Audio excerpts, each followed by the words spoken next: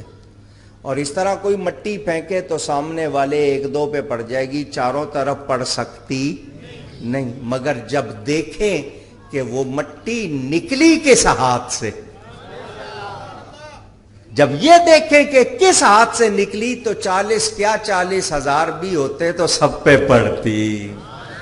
کیونکہ وہ نبی کا ہاتھ، اور نبی کے ہاتھ کو اللہ اپنا ہاتھ فرماتا ہے. نبی کا ہاتھ کس کا ہے؟ اللہ کا ہاتھ.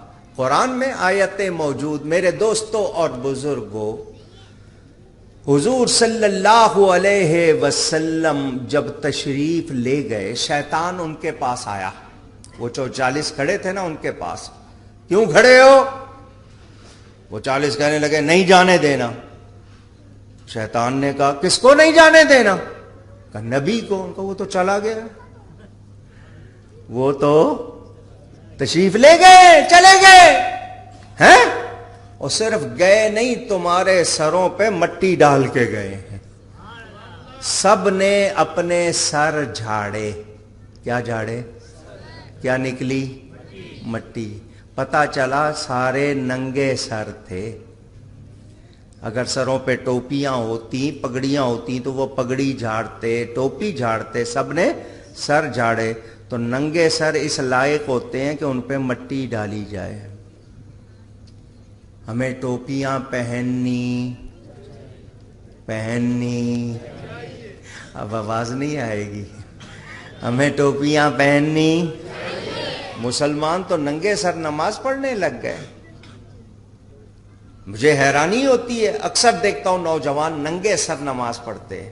ایک نوجوان سے میں نے پوچھا ننگے سر کیوں نماز پڑھی؟ کہنے لگا ہو جاتی ہے. تو میں نے کہا پھر حضور نے ننگے سر کیوں نہیں پڑھی؟ پھر صحابہ نے ننگے سر کیوں نہیں پڑھی؟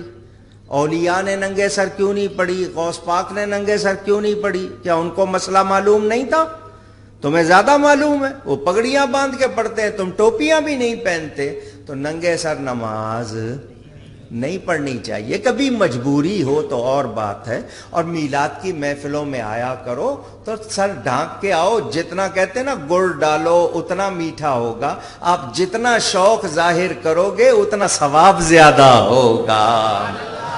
اب ہماری عورتیں بھی ننگے سر، ہمارے مرد بھی ننگے سر. حال عجیب ہو گیا. اللہ تعالی ہدایت عطا فرمائے. حضور صلی اللہ علیہ وسلم تشریف لے گئے حضرت ابو بکر کے دروازے پر. ابھی پہنچے تھے، دروازہ نہیں کھٹکھٹایا تھا، دروازہ فوراً کھل گیا، ایسے جیسے کوئی پہلے سے انتظار کر رہا ہو. گھر والوں نے کہا، حضور نے فرمایا دروازہ کھل گیا جیسے پہلے سے ہی پتا ہو. گھر والوں نے کہا جب سے آپ نے ہجرت کا اعلان کیا ہے ابو بکر رات کو سوتے نہیں ہیں. کہیں اچانک حکم ہو جائے تو میری نیند کی وجہ سے دیر نہ ہو جائے. یہ ہر وقت جاگتے رہتے ہیں. بتائیے یہ محبت ہے یا نہیں؟ اونچی محبت کے بغیر جاگا جاتا ہے؟ کتنی محبت تھی حضرت ابو بکر کو حضور سے. انہوں نے 2 اونٹنیاں تیار کی ہوئی تھیں. اونٹنیاں لیں اور چلنے لگے. راستے میں ابو جہل نے پہرے بٹھائے ہوئے تھے، بیریئر لگائے ہوئے تھے، ناکے بنائے ہوئے تھے، چوکیاں بنائی ہوئی تھی، لوگوں کو بٹھایا ہوا تھا. دیکھو کسی طرف سے جانے نہ پائیں.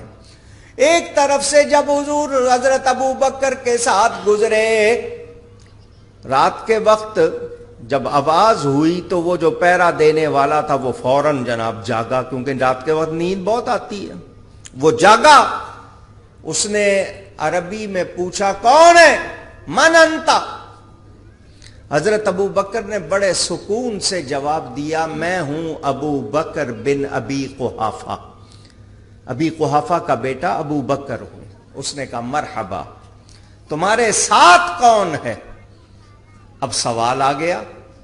جھوٹ بولتے ہیں تو صدیق نہیں رہتے، جھوٹ بولتے ہیں تو صدیق نہیں رہتے، اور بتاتے ہیں تو اس کو پتا چلتا ہے. کیونکہ صدیق وہ ہوتا ہے جو جھوٹ بولتا ہی نہیں، اور یہ لقب آسمانوں سے ملا تھا حضرت ابو بکر کو۔ ابھی میں نے آپ کو واقعہ سنایا، جب حضور معراج سے آئے تھے، ابو جہل نے حضرت ابو بکر کو کہا تو حضرت ابو بکر نے کہا میرے نبی نے کہا تو سچ کہا ہے۔ ان کو صدیق کا لقب ملا کہ وہ بہت سچے۔ اب وہ پوچھ رہا ہے ساتھ کون ہے، جھوٹ بولتے ہیں تو صدیق نہیں رہتے، بتاتے ہیں تو اس کو پتا چل جاتا ہے۔ کیا کریں؟ اللہ نے حضرت ابو بکر کو خاص نوازا، ان کے منہ سے ایسا جملہ نکلا کہ بات بھی سچی ہو گئی اور اس کو پولیس والے کو پتا بھی نہیں۔ آپ نے فرمایا الذی هو رجل یہدینی، میرے ساتھ وہ مرد کامل ہے جو مجھ کو راہ دکھاتا ہے۔ وہ پولیس والا یہ سمجھا ابو بکر نے کہیں جانا ہے، کوئی راستہ بتانے والا ساتھ ہے، اس نے کہا ٹھیک ہے چلے جاؤ۔ صبح ابو جہل نے پوچھا کیوں بھائی، کہیں سے کوئی گزرا تو نہیں تھا؟ تو وہ کہنے لگا ہاں جی میرے راستے سے 2 آدمی گزرے تھے۔ اس نے کہا کون 2 آدمی؟ کہا ایک تو ابو بکر تھے، کہا دوسرا؟ اس نے کہا میں نے پوچھا تھا دوسرا کون ہے، تو انہوں نے کہا مجھے راستہ بتانے والا ساتھ ہے۔ ابو جہل نے کہا وہ نبی سچ کہتا ہے، تم بڑے بے وقوف ہو، وہ ابو بکر کو نبی کے سوا کون راستہ دکھائے گا؟ وہ وہی تھے، کدھر گئے؟ چلو۔ میرے دوستوں اور بزرگوں، حضرت ابو بکر کے ساتھ حضور نے راستہ بدلا۔ مکہ مکرمہ سے جو مدینہ کو سیدھا راستہ جاتا تھا، تھوڑا سا بدل کر مکہ کے گرد ایک پہاڑیوں کا سلسلہ ہے۔ اللہ ہم سب کو حج پر لے جائے۔ حاجی جب عرفات میں 9 تاریخ کو میدان عرفات میں ٹھہرتے ہیں تو عرفات کے بائیں جانب جو پہاڑیاں، ان میں ایک پہاڑی بہت اونچی ہے جس کا نام ہے جبل سور۔ سور پہاڑی کا نام جبل پہاڑی کو کہتے ہیں، جبل سور۔ اس کے اوپر بالکل آخری سرے پر ایک چٹان ہے، پتھر کا ایک بڑا پتھر سمجھ لو، اندر سے خالی، اس کو غار کہتے ہیں۔ حضور صلی اللہ علیہ وسلم اس پہاڑی کے قریب تشریف لے گئے۔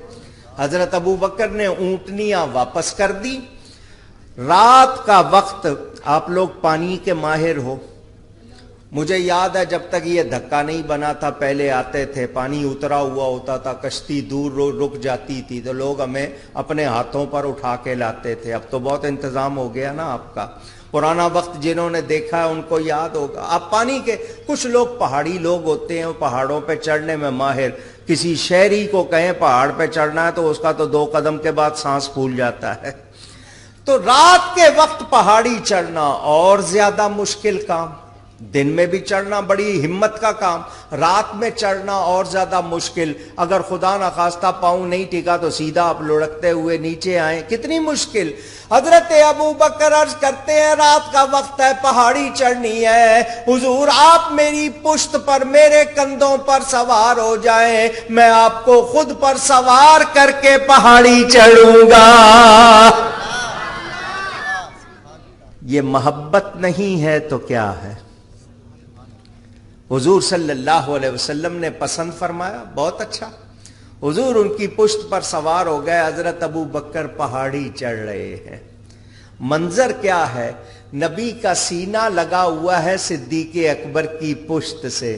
ان کا دل چاہ رہا ہوگا یہ میں اسی طرح چڑھتا رہوں، نبی اسی طرح میرے ساتھ لگے رہے۔ بڑی اونچی پہاڑی چڑھے، 3 طرح۔ اب تو ترکوں نے تھوڑا تھوڑا کاٹ کے سیڑھیاں سی بنا دی ہیں، لوگ جاتے ہیں زیارت کے لیے۔ بہرحال اوپر پہنچ کے یہ نہیں کہا کہ حضور میں بہت تھک گیا ہوں، پہاڑی پر آپ کو چڑھا کے لایا ہوں، آپ تھوڑی دیر ذرا یہاں پیرا دیں، میں تھوڑی دیر آرام کر لوں۔ نہیں، حضرت ابو بکر نے عرض کی حضور یہ غار ہے، پتہ نہیں کتنے عرصے سے کوئی اس میں گیا نہیں گیا، کیا حال ہے، میں پہلے اندر جاتا ہوں، دیکھتا ہوں، صفائی کر لوں، پھر آپ کو بلاتا ہوں۔ کیا کر لوں؟ کیا کر لوں؟ نبی کو بلانا ہو تو صفائی کرنی پڑتی ہے۔ کیا کرنی پڑتی ہے؟ ہمارے دلوں میں دنیا کی خواہشات کیا کچھ بھرا ہوا ہے، اگر جی چاہتا ہے نبی دل میں آ جائیں تو صفائی کرنی پڑے گی۔ اس کو آلودگیوں سے صاف کرنا ہوگا، تب اللہ کے نبی کے جلوے آئیں گے۔ حضور نے پسند فرمایا، حضرت ابو بکر اندر گئے تو دیکھا غار کے فرش میں جگہ جگہ سوراخ ہیں، جگہ جگہ ہیں، اتنے سارے سوراخ، تو نیچے سے کوئی جانور آ سکتا ہے، کوئی چیز آ سکتی ہے۔ حضرت ابو بکر کے پاس جتنے کپڑے تھے ان کو پھاڑ پھاڑ کر سوراخ بند کیے، جتنے کپڑے تھے سوراخ بند کر رہے ہیں، ایک سوراخ بچ گیا اور کپڑے ختم ہو گئے، کپڑے ختم ہو گئے، کوئی اور چیز نہیں ہے بند کرنے کے لیے۔ حضرت ابو بکر نے اس سوراخ پر اپنے پاؤں کی ایڑی رکھ دی، ہیل جس کو کہتے ہیں، ایڑی رکھ دی۔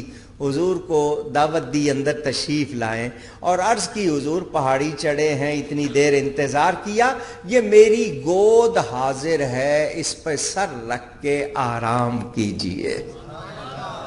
یہ نہیں کہا کہ میں آرام کرتا ہوں اب آپ، نہیں، حضور گود حاضر ہے، اس کو تکیہ بنا لیں اور آپ بتاؤ یہ محبت ہے یا نہیں؟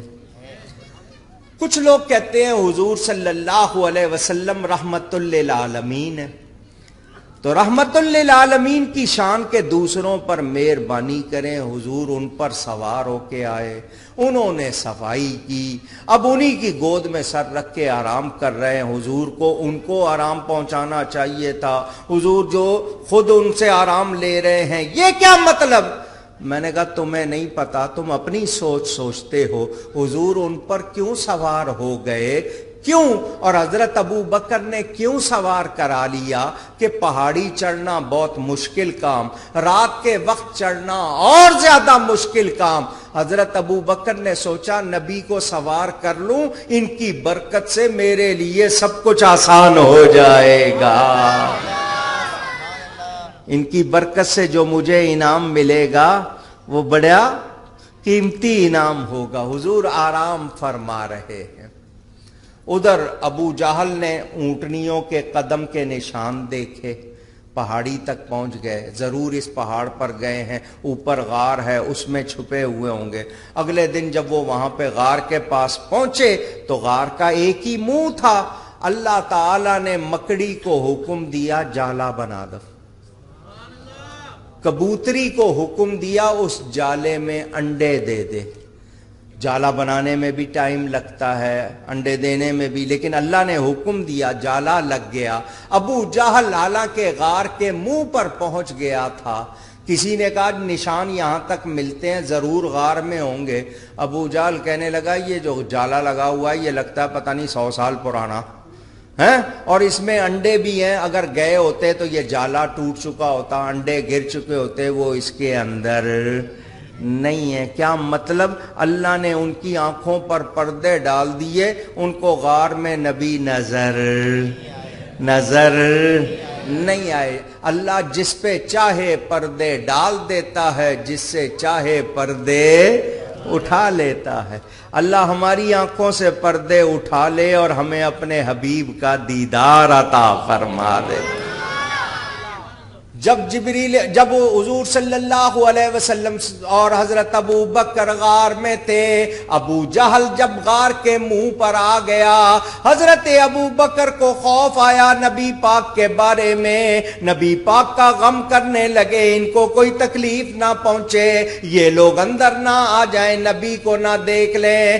اللہ قرآن میں فرماتا ہے ثانی اثنین اذ ہما فی الغار، دو میں کا دوسرا، غار میں دو تھے، ایک نبی پاک ایک حضرت ابو بکر۔ اللہ فرماتا ہے دو میں کا دوسرا جبکہ تھے وہ غار میں، اذ یقول لصاحبہ، جب انہوں نے فرمایا اپنے صاحب سے، لا تحزن ان اللہ معنا، اے میرے صاحب، اے میرے ساتھی، غم نہ کر، اللہ ہمارے ساتھ ہے۔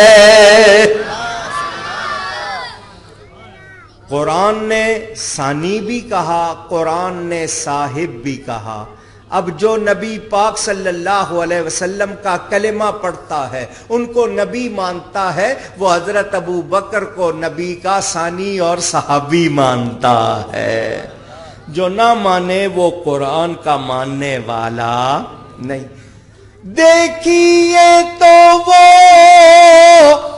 غار کا منظر، کون ہے بیٹھا گود میں لے کر سرور عالم کا سر اطہر رضی اللہ تعالی عنہ، مل کے کہہ دیجئے رضی اللہ تعالی عنہ، رضی اللہ تعالی عنہ، نبیوں کے بعد ہے سب سے بہتر رضی اللہ تعالی عنہ، مولانا صدیق اکبر رضی اللہ۔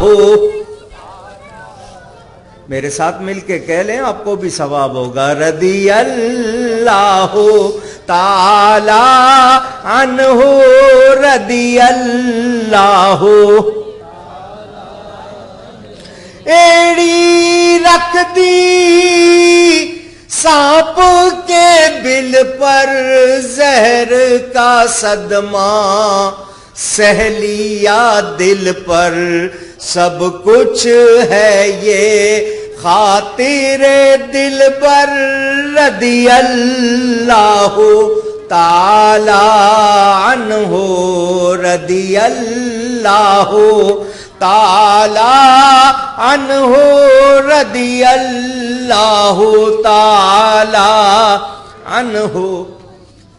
وہاں ایک سانپ رہتا تھا غار میں۔ کون رہتا تھا؟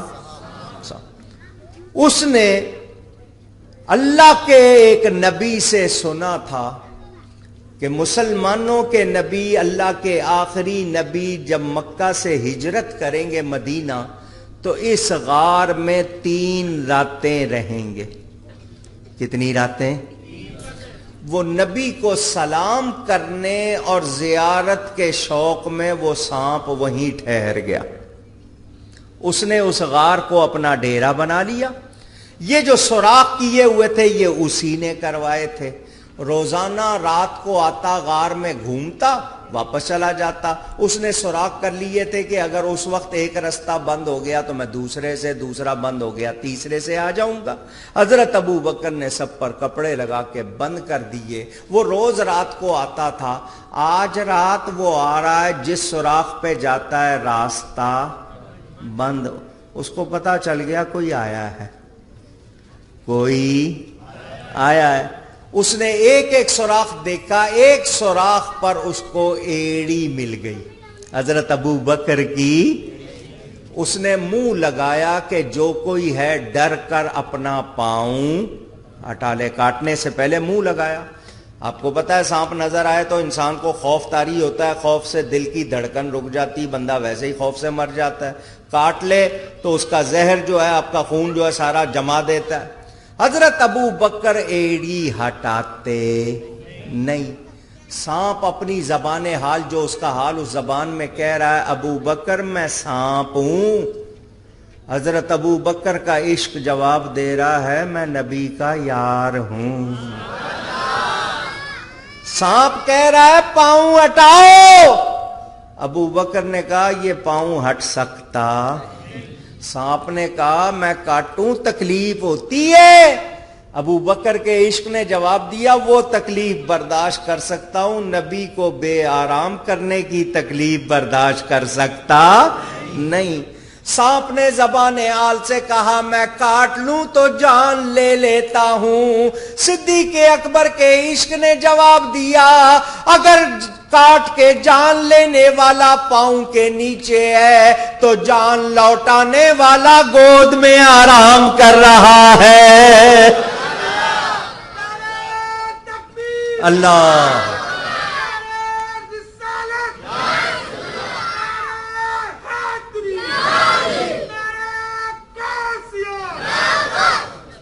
حضرت ابو بکر نے پاؤں ہٹایا، محبت ہے یا نہیں ہے؟ آپ لوگ سب کہیں گے، میں آپ سے پوچھوں آپ کو مجھ سے محبت ہے، آپ کہیں گے مولانا صاحب بہت محبت ہے، اور ایک طرف سے کوئی شیر آ جائے، شیر جانتے ہیں درندہ ہے نا، آپ مجھے پوچھیں گے میں نہیں، بھاگ جائیں گے سارے، کوئی نہیں پوچھے گا مولانا صاحب کی خبر لو ذرا دھیان لو، سب بھاگیں گے ہیں؟ حضرت ابو بکر ایڑی ہٹاتے، اس کو کہتے ہیں محبت۔ جان قربان کی یا نہیں کی؟ سانپ کے کاٹے سے موت ہو جاتی ہے یا نہیں؟ حضرت ابو بکر کو پتا ہے، پھر بھی جان قربان کر رہے ہیں یا نہیں؟ جان کی حفاظت سب سے بڑا فرض ہے، لیکن قربان کر رہے ہیں۔ آنے والوں کو بتا دیا میں نبی کا سچا عاشق ہوں۔ ہم تو نبی کی اداؤں کی پیروی نہیں کر سکتے، ان کا نام لیتے ہیں، دعوے کرتے ہیں محبت کے، مگر ہمیں محبت کا طریقہ بھی نہیں آتا۔ سیکھنا ہو تو صدیق اکبر سے سیکھو۔ علامہ اقبال کہتے ہیں دعا کیا کرو تڑپنے پھڑکنے کی توفیق دے، دل مرتضی سوز صدیق دے۔ اے مانگنے والے اللہ سے کیا مانگ، نبی کی جو محبت حضرت ابو بکر کو مولا علی کو دی تھی، ہمیں اس کا ایک ذرہ ہی دے دے۔ حضرت ابو بکر برداشت کر رہے ہیں، بھاپ بن کے سر میں آنسوؤں کی صورت میں وہ نکلی، آنسو گرے تو نبی کے چہرے پہ۔ حضرت ابو بکر کے آنسو کہاں گرے؟ حضور کے، حضور نے آنکھیں کھولی۔ ابو بکر کیا بات ہے؟ عرض کی حضور سانپ ہے مجھے کاٹ رہا ہے۔ فرمایا پاؤں ہٹاؤ۔ حضور وہ آپ کو تکلیف نہ پہنچائے۔ فرمایا نہیں، وہ سلام کرنا چاہتا ہے۔ وہ محبت سے کہیے، وہ جانوروں کو بھی شوق ہے نبی کو سلام کریں، تو جو نبی کو سلام کرنے سے روکے وہ جانوروں سے گیا گزرا ہے یا نہیں؟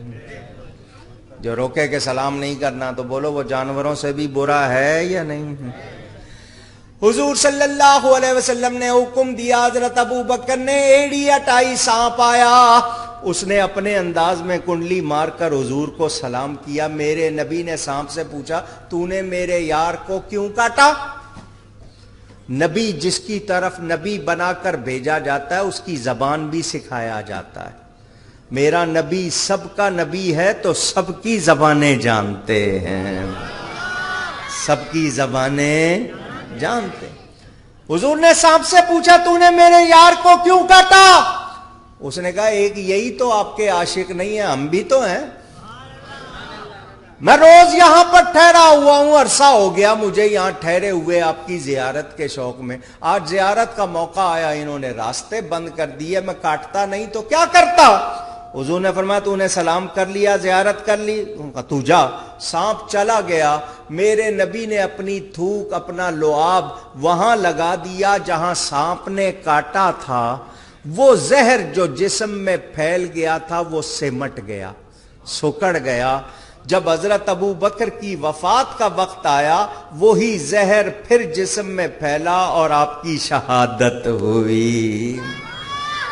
اس واقعے سے کیا پتا چلا؟ حضرت ابو بکر نے حضور پر جان قربان کی یا نہیں کی؟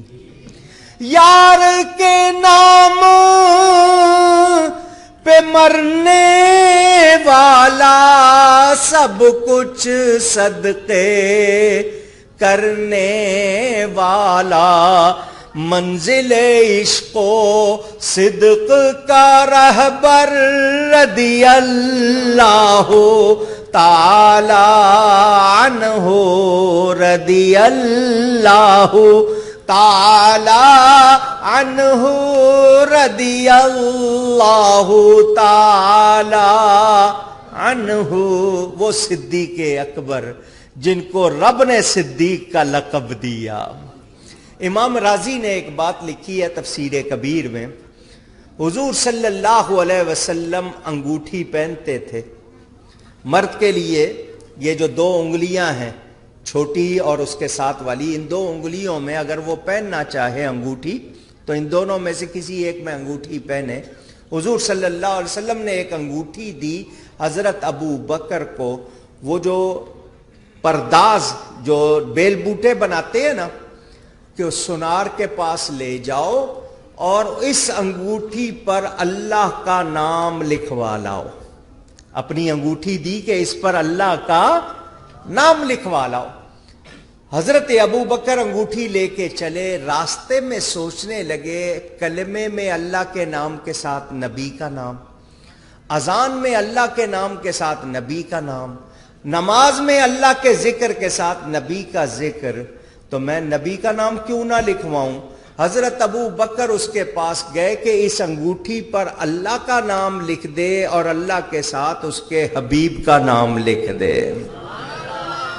اس نے پرداز کرنے والے، جس کو انگریونگ کہتے ہیں انگلش میں، اس نے نام لکھ دیا. حضرت ابو بکر نے دیکھا، بڑے خوش ہوئے، انگوٹھی لے کر حضور کی بارگاہ میں آ گئے. حضور صلی اللہ علیہ وسلم کی بارگاہ میں آ کر انگوٹھی پیش کی. حضور نے دیکھا تو مسکرائے، فرمایا میں نے تمہیں کہا تھا اس پر اللہ کا نام لکھوا لاؤ. اس پہ اللہ کا نام بھی لکھا ہوا ہے، اللہ کے ساتھ میرا نام بھی لکھا ہوا ہے، اور اے ابو بکر میرے نام کے ساتھ تیرا نام بھی لکھا ہوا ہے. حضرت ابو بکر فوراً کہنے لگے حضور آپ کا نام میں نے ضرور لکھوایا ہے، کلمے میں آپ کا نام، اذان میں آپ کا نام، نماز میں آپ کا ذکر، تو میں نے آپ کا نام ضرور لکھوایا کہ جب اللہ نے آپ کے نام کو خود سے جدا نہیں کیا تو میں کیوں کروں. آپ کا نام میں نے لکھوایا ہے، اپنا نہیں لکھوایا. اسی وقت جبریل آئے اور کہا اللہ فرماتا ہے ابو بکر آپ کو ہم سے جدا نہیں کرتا، ہم ابو بکر کو آپ سے جدا نہیں کرتے. ابو بکر کا نام ہم نے لکھوایا ہے. یہ ہیں صدیق اکبر. کیا ہیں؟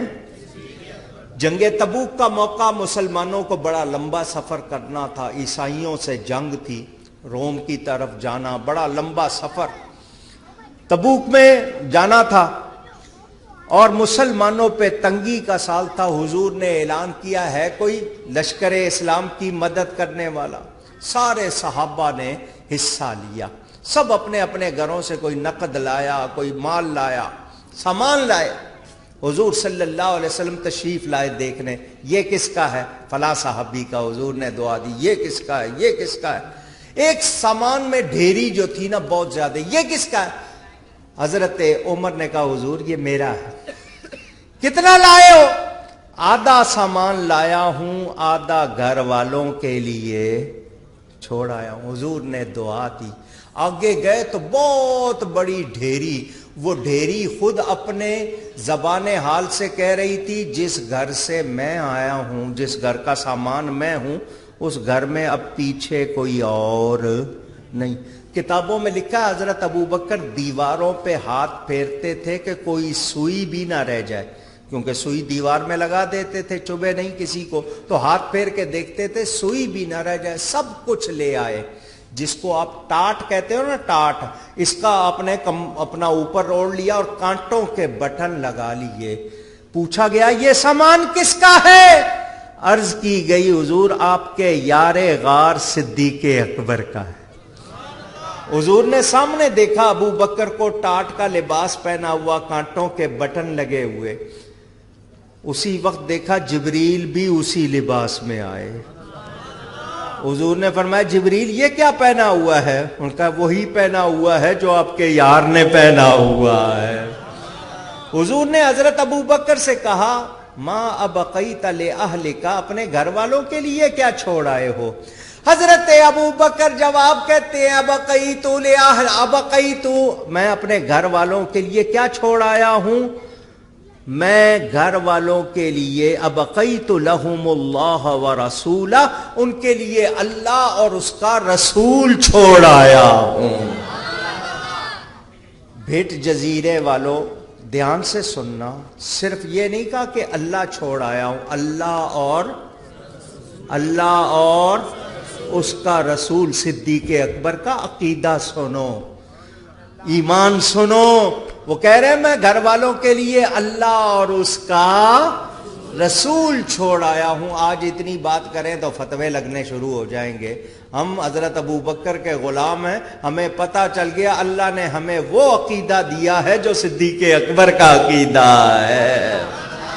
ہم بھی یہی کہتے ہیں, ہم پر اللہ اور اس کے رسول کا کرم ہے. ہم پر کس کا کرم ہے؟ اللہ کا اور اس کے.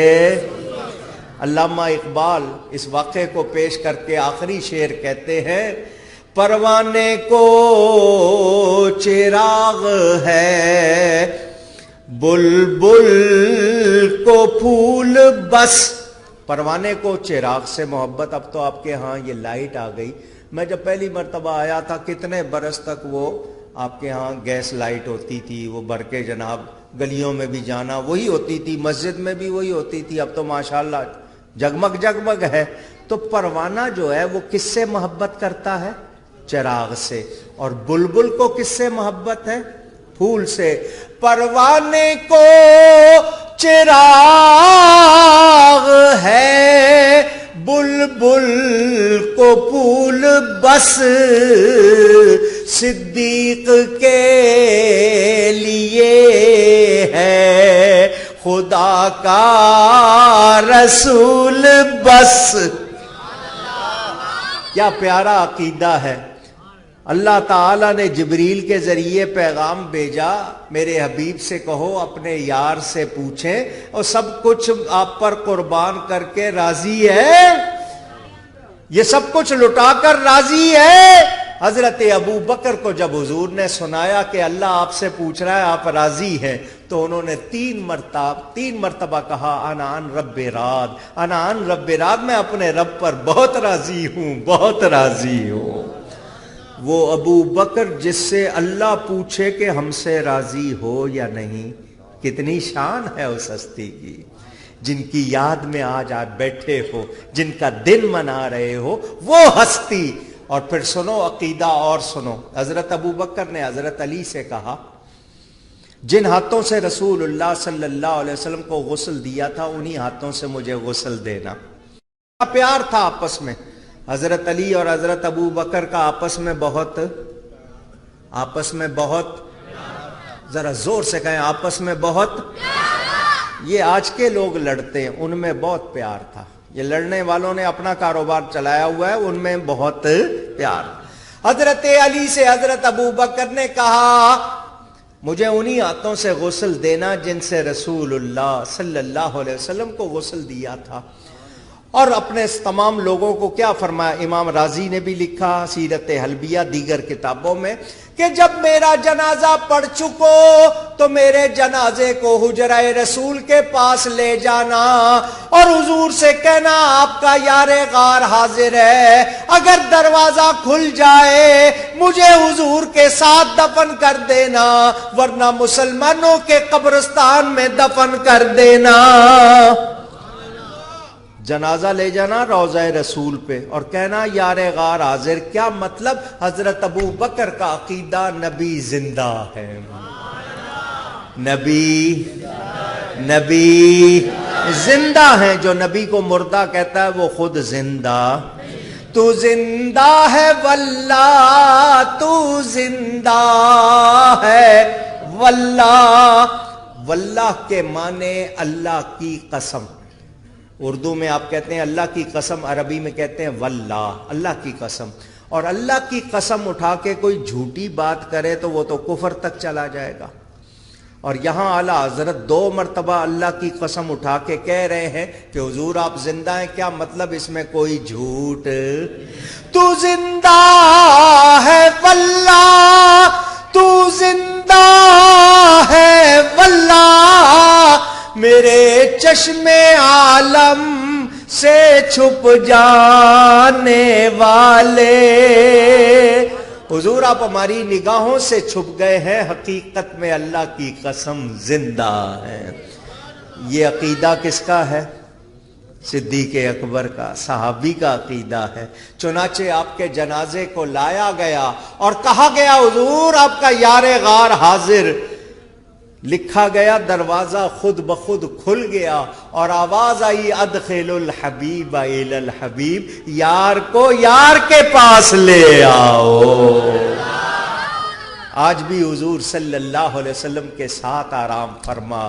غار میں حضرت ابو بکر پہلے گئے تھے, مزار میں نبی پاک پہلے گئے. غار میں حضرت ابو بکر حضور کو اپنی گود میں لے کر سوئے, آج مزار میں نبی پاک صلی اللہ علیہ وسلم حضرت ابو بکر کو اپنی گود میں لے کے سو رہے. بڑی مشہور حدیث ہے, آپ نے کئی مرتبہ سنی ہوگی. تاروں بھری رات تھی, ام المومنین حضرت سیدہ عائشہ صدیقہ رضی اللہ تعالی عنہ فرماتی ہیں, تارے ہی تارے آسمان پر بھرے ہوئے حضور میرے گھر میں تھے. میں نے پوچھا حضور سے, یہ آسمان پر جتنے تارے ہیں کیا کسی کی اتنی بھی نیکیاں ہیں؟ کیا کسی کی اتنی نیکیاں بھی ہیں؟ پہلی بات, ام المومنین کا عقیدہ کہ آسمان کے تارے کتنے ہیں نبی کو پتا ہے. نبی کو آپ گن سکتے ہیں؟ ویسے تارے گننا اور بات ہے, اس کو تو انتظار کہتے ہیں نا, اختر شماری, ساری رات تارے گنتے گزارتی, وہ تو انتظار کی بات ہے. ویسے کوئی تارے گن سکتا ہے؟ آپ کا کمپیوٹر گن سکتا ہے؟ اونچی ساری دنیا کے لوگ مل کے گن سکتے ہیں, لیکن ام المومنین کا عقیدہ نبی کو پتا ہے. میرے نبی سے کچھ بھی چھپا ہوا نہیں. اور پھر نبی کو یہ بھی پتا ہے کہ اتنی نیکیاں کس کی ہیں. اب جتنے آپ بیٹھے ہو ہزاروں کی تعداد میں, ساتھ بیٹھا ہوا شخص کچھ پڑھ رہا ہے تو آپ کو پتا ہے؟ پوچھ رہا ہوں. گھر جا کے ساری رات کیا پڑھے گا کچھ پتا ہے؟ کون کہاں کس کے ساتھ, کوئی کسی کو پانی پلا رہا ہے, کسی کو کھانا کھلا رہا ہے, کسی کو کپڑے دے رہا ہے, کسی کو پیسے دے رہا ہے, کوئی کلام پڑھ رہا ہے, کوئی نماز پڑھ رہا ہے, کوئی قرآن پڑھ رہا ہے. پورا ہمیں ایک ایک کا پتہ ہے؟ 24 گھنٹے ایک ایک منٹ میں کیا کر رہا ہے. حضرت آدم سے لے کر اب تک اور اب سے لے کر قیامت تک کون کتنی نیکیاں کرے گا نبی کو پتا ہے. نبی کو. حضرت عائشہ پوچھ رہی ہیں آسمان کے تاروں کے برابر کسی کی نیکیاں؟ حضور یہ نہیں فرماتے جبریل کو آنے دو, پہلے اس سے پوچھتا ہوں آسمان کے تارے بتا, پھر میں اپنے صحابہ کی نیکیاں گنوں گا. نہیں, حضور نے دیر نہیں لگائی, فوراً کہا اتنی نیکیاں عمر فاروق کی ہیں. حضرت عمر کی نیکیاں آسمان کے تاروں کے برابر. گن سکتا؟ جو ان کو غلط کہتے ہیں وہ اپنا فکر کریں. حضرت عمر کی نیکیاں تو آسمان کے ستاروں کے برابر. ام المومنین فرماتی ہیں میرے دل میں خیال تھا شاید میرے ابا جان کا نام لیں گے, تو نہیں لیا, تو میں نے پوچھ لیا کہ اگر اتنی نیکیاں عمر فاروق کی ہیں تو میرے بابا ابو بکر کی کتنی نیکیاں ہیں.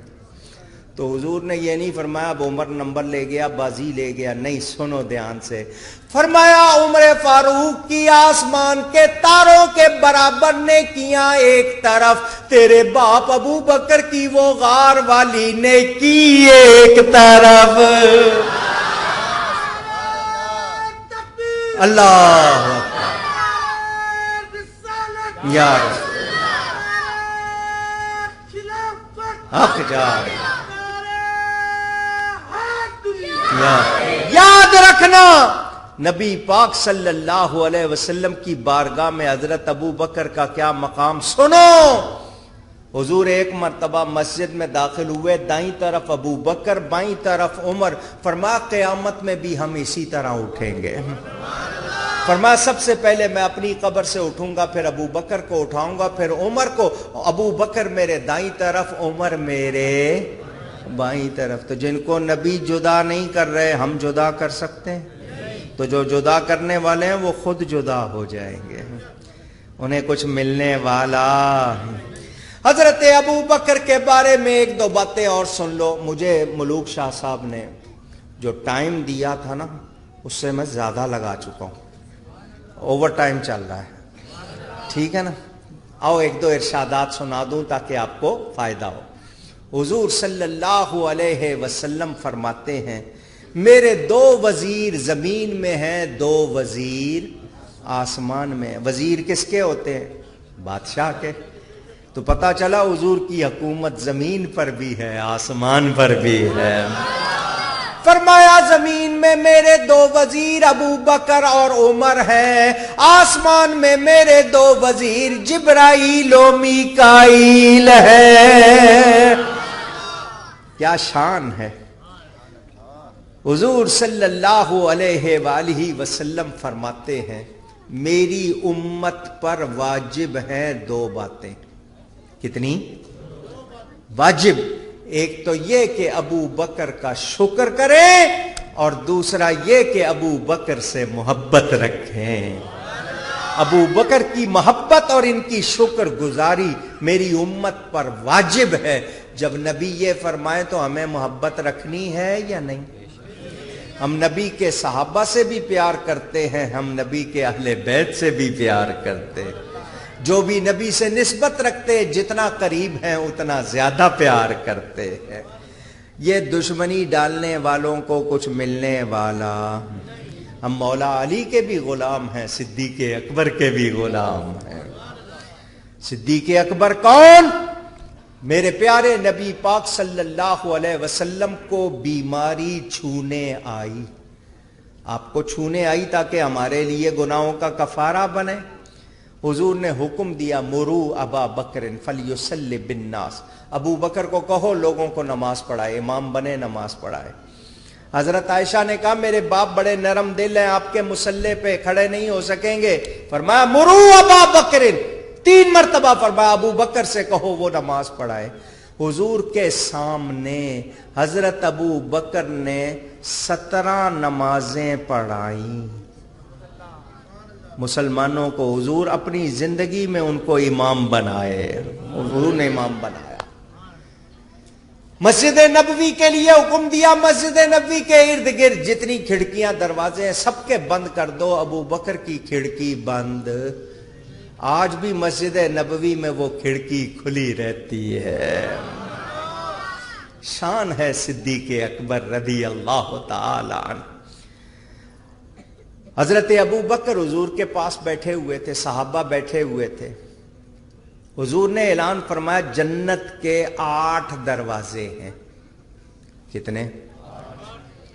جنت میں جانا ہے؟ اچھا، جنہوں نے جانا ہے انہوں نے بول دیا، باقی کا ارادہ نہیں ہے؟ پوچھ رہا ہوں۔ جنت میں اب کہو انشاءاللہ۔ ہم رسول اللہ کے، جنت رسول اللہ کی صلی اللہ علیہ وسلم۔ وہ آپ کو لطیفہ سنا دوں نا، ماسٹر صاحب نے اسکول میں بچوں سے پوچھا جنت میں کس کس نے جانا ہے؟ سارے بچوں نے ہاتھ کھڑا کر دیا، ایک نے نہیں کیا۔ ماسٹر صاحب نے اس سے پوچھا کیوں، تو نے جنت میں نہیں جانا؟ اس نے کہا میری امی نے کہا تھا اسکول سے سیدھے گھر آنا۔ تو کہیں آپ کا وہی حال نہ ہو کہ گھر والوں نے کہا مولانا صاحب کے ساتھ کہیں چلے نہ جانا۔ انشاءاللہ ہم سب نے جنت میں جانا ہے، نبی کے غلام ہیں۔ حضور نے فرمایا جنت کے دروازے کتنے ہیں؟ 8۔ ایک دروازے سے نمازیوں کو، ایک دروازے سے روزے داروں کو، ایک دروازے سے ذکر کرنے والوں کو، ایک دروازے سے اللہ کی یاد میں رونے والوں کو بلایا جائے گا۔ حضرت ابو بکر کا ایمان دیکھو، حضرت ابو بکر حضور صلی اللہ علیہ وسلم سے پوچھتے ہیں حضور مجھے کس دروازے سے بلایا جائے گا؟ حضور یہ نہیں فرماتے ابو بکر خاتمہ بالخیر ہو جائے، قبر کے امتحان سے گزر جائے، پھر پل صراط ہے، عرش پر، وہاں پر قیامت کے دن محشر میں وزن ہوگا ایمان کا، اعمال کا، بخشش ہو گئی، جنت میں داخل ہو گئے تو کہ اللہ کا شکر کریں گے؟ نہیں، حضرت ابو بکر پوچھ رہے ہیں حضور مجھے کس دروازے سے بلایا جائے گا؟ یہ نہیں پوچھ رہے کہ میں جنت میں جاؤں گا یا نہیں، یقین ہے پوچھ رہے ہیں۔ حضور نے فرمایا ہر دروازے والا چاہے گا تو اس کے دروازے سے داخل ہو۔ جس کی جنت کی سند نبی دے کہ کسی کو شبہ کرنا چاہیے؟ تو جو حضرت ابو بکر کو مومن ہی نہ مانے یا بکواس کرے کہ انہوں نے حضرت فاطمہ کا حق مار لیا، ایسی باتیں کرے، وہ مومن ہے؟ جو سب کچھ نبی پہ قربان کر دے وہ نبی کے بیٹی کا حق مارے گا؟ جو ایسی باتیں کرتے ہیں وہ مومن نہیں۔ حضور صلی اللہ علیہ وسلم کا ارشاد فرمایا ایمان کی 360 نشانیاں ہیں. ایمان کی کتنی؟ 300. فرمایا جس میں ایک بھی ہوگی بالآخر وہ جنت میں چلا جائے گا. 360 نشانیاں ایک بھی ہوگی تو بالآخر جنت میں چلا جائے گا. حضرت ابو بکر کو دیکھو، ناز دیکھو میرے آقا پر. پوچھتے ہیں حضور مجھ میں کتنی ہے؟ ان کو پتا ہے نبی کو خبر. پوچھتے ہیں حضور مجھ میں کتنی ہے؟ حضور نے یہ نہیں فرمایا مجھے گننے دے، فرمایا تجھ میں ساری ہے. تجھ میں اللہ یا رسول اللہ.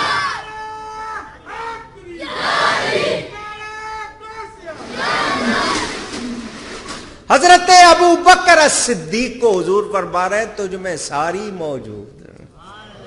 تو جس میں ایمان کی ساری نشانیاں ہوں، جس کو جنت کے دروازے پر موجود ہر فرشتہ چاہے کہ میرے دروازے سے گزریں، جس کے لیے نبی فرمائے کہ ہم اس طرح جنت میں جائیں گے، جس کے لیے نبی فرمائے کہ اس کی محبت اور اس کی شکر گزاری میری امت پر واجب، وہ بڑی شان والے ہیں یا نہیں ہیں؟ پھر ان کے کارنامے پڑھو، ان کی خدمات. علامہ اقبال جیسا شخص کہتا ہے بارش کے قطرے، جو آسمان سے بارش اترتی ہے اس کے قطرے نہیں گنے جا سکتے، صدیق اکبر کی خدمات بھی گنی جا سکتی نہیں. وہ نبی پاک صلی اللہ علیہ وسلم کے سچے عاشق. اگر آپ کا دل ہے نا تو دل کے کان سے ایک جملہ سن لو. یہ سبع سنابل میں بھی ہے اور امام ربانی مجدد الفسانی کے ارشادات میں بھی. یہ ایک جملہ حضرت ابو بکر کی شان میں کسی نے بڑی محبت سے کہا ہے، دل کے کانوں سے سننے والا.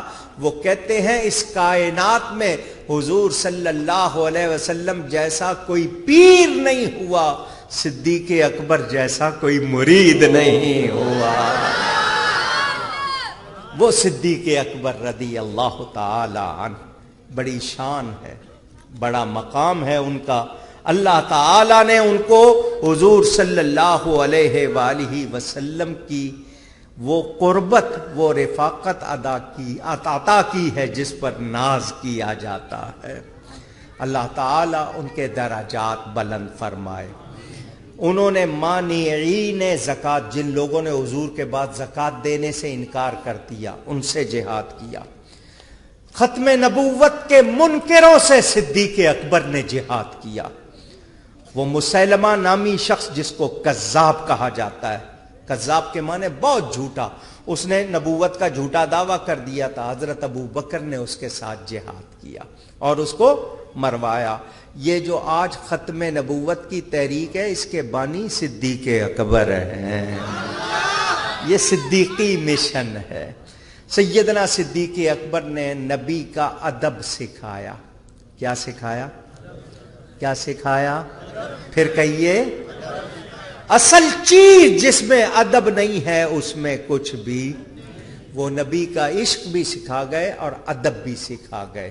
آج ہم دعوے کرتے ہیں ہم میں وہ باتیں نہیں ہیں، تو ہمیں اپنا خیال رکھنا چاہیے، اپنے معاملے درست کرنے چاہیے.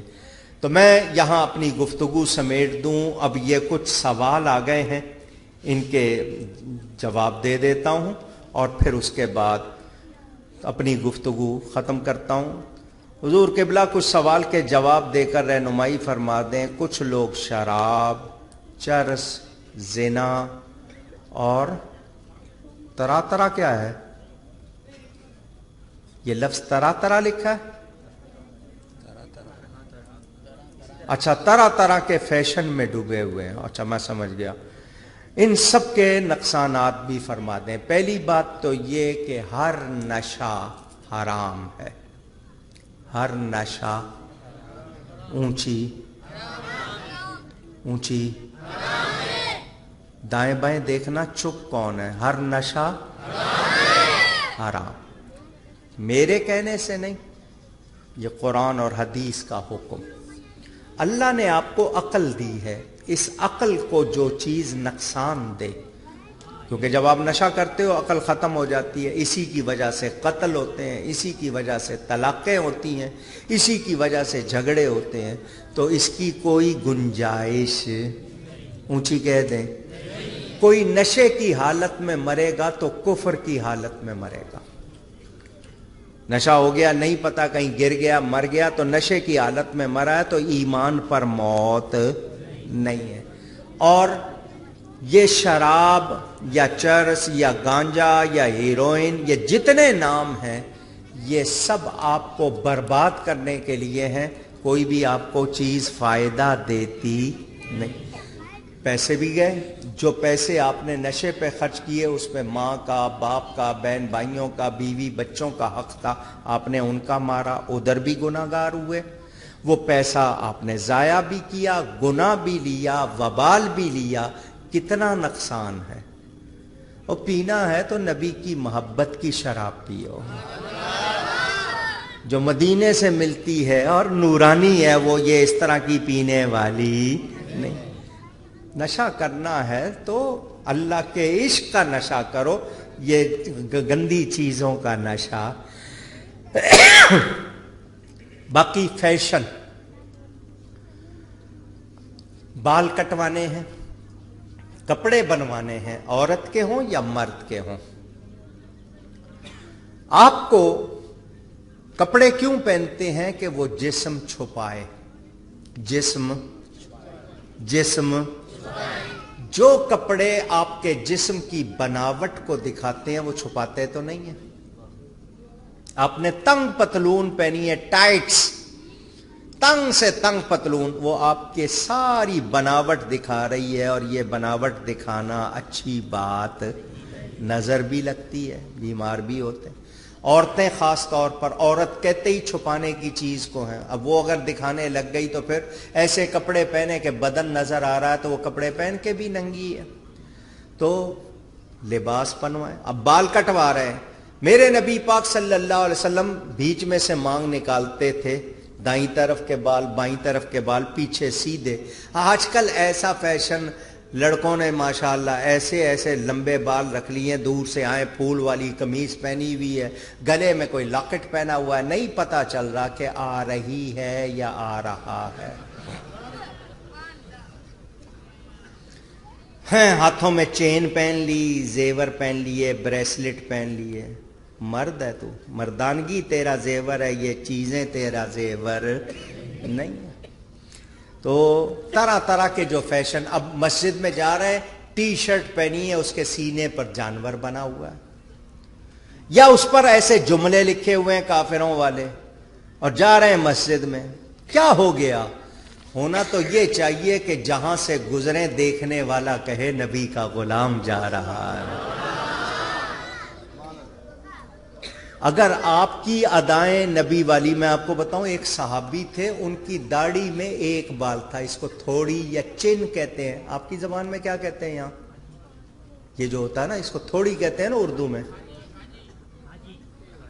کھاجی، چلو جی کھاجی، مسئلہ حل ہو گیا، کچی میں کھاجی کہتے ہیں۔ اس کے صرف ایک بال تھا، وہ اس پہ کنگھی کرتا تھا۔ کسی نے پوچھ لیا ایک بال ہے پھر بھی کنگھی کر رہا ہے، اس نے کہا نبی کی سنت ہے، وہ تو ایک چیز میں نبی کی سنت نہ چھوڑیں، اور ہم کافروں کے طریقے۔ دیکھو کورونا وائرس پھیلا ہوا ہے، حرام کھا رہے ہیں نا، غلط چیزیں کھا رہے ہیں، مسلمانوں کے ساتھ بدسلوکی کر رہے ہیں۔ آج کیا وقت آیا ہوا ہے ان پر؟ کل آپ کے یہاں گیس پھیل گئی تھی، آج ڈر گئے تھے کہ پتہ نہیں جلسہ ہونا ہے نہیں ہونا۔ یہ بلائیں کیوں آتی ہیں؟ یہ ہمارے کرتوت ہیں۔ قبر میں ماں ساتھ جائے گی، جس کے جائے گی وہ ہاتھ اٹھا دے۔ آپ کے لیڈر قبر میں ساتھ جائیں گے؟ مال، گاڑی نہیں، کفن وہ بھی پتہ نہیں رشتہ دار دیں گے یا خیراتی ادارے سے آئے گا۔ دفن کر کے سارے آ کے بوٹیاں ڈھونڈ رہے ہوں گے، وہاں بھی نبی پاک نے آنا ہے۔ اگر انہوں نے منہ موڑ لیا کہ یہ میرا نہیں ہے تو کدھر جاؤ گے؟ سوچو۔ غلط فیشن، غلط طریقے، کوئی فائدہ نہیں، پیسے کا بھی نقصان اور گناہ الگ، اللہ ہم سب کو بچائے۔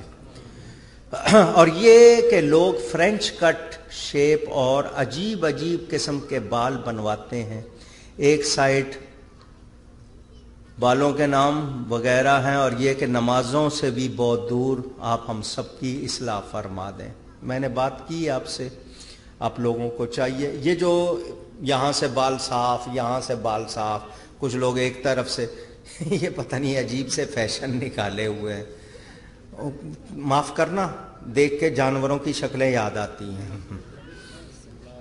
بندے ہو، بندے بنو، اللہ نے خوبصورت بنایا ہے، بال ایسے رکھو جو رکھنے چاہیے، اور بالوں کو تیل لگایا کرو، جس طرح پیٹ کی غذا ہے بالوں کی غذا، نہیں لگاتے ہو تو پھر بال اڑ جاتے ہیں، پھر ٹوپی پہن لیتے ہو گنجے ہو کے، تو پہلے سے ہی پہنو، احتیاط کرو۔